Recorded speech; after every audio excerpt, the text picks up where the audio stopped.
Hey, it's a crying shame panto's been postponed, isn't it? I were all set to do a recitation in the second half. Tell you what, I'll do it now.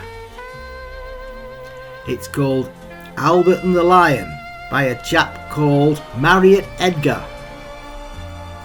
The lion in this case is called Wallace. And it's no coincidence that there was a writer called Edgar Wallace. They were half brothers, you see. Anyway, here goes.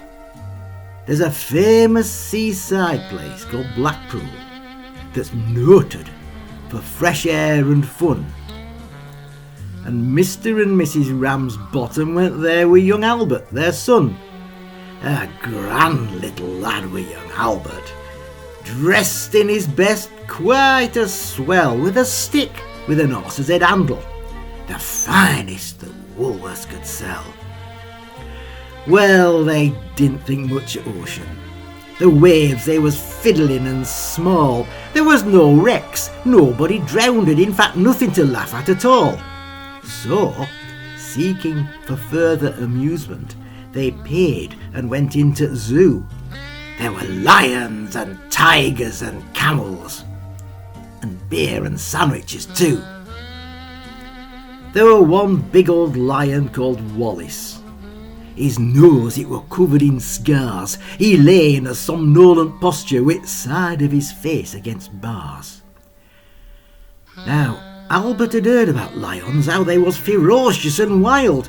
To see Wallace lying so peaceful, it didn't seem right to the child.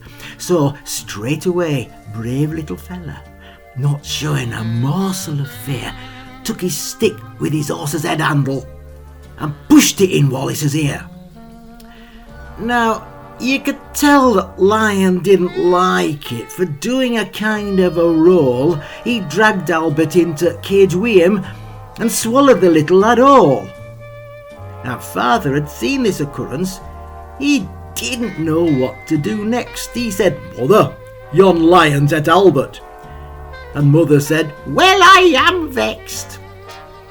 Mr. and Mrs. Ramsbottom, to their credit when all's said and done, complained to animal keeper that lion had eaten their son. The keeper were quite nice about it. He said, what a nasty mishap. Are you sure it's your boy he's eaten?" Pa said, "Am I sure? That's his cap." The manager had to be sent for. He came and he said, "What's to do?" Pa said, "Yon lion's at Albert, and him in his Sunday clothes too." And mother said, "Quite right, young fella. I think it's a shame and a sin for lion to go and eat Albert, and after we've paid to come in." The manager wanted no trouble.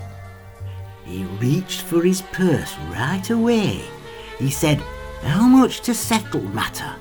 And Pa said, "What do you usually pay?" But mother had got quite awkward. When she thought where her Albert had gone, she said, "No, someone's got to be summoned." So that were decided upon. Off they went to police station, in front of magistrate chap. They told what had happened to Albert and proved it by showing his gap.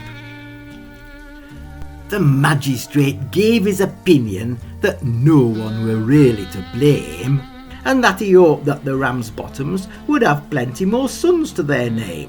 At that, mother got proper blazing. "And thank you, sir, kindly," said she.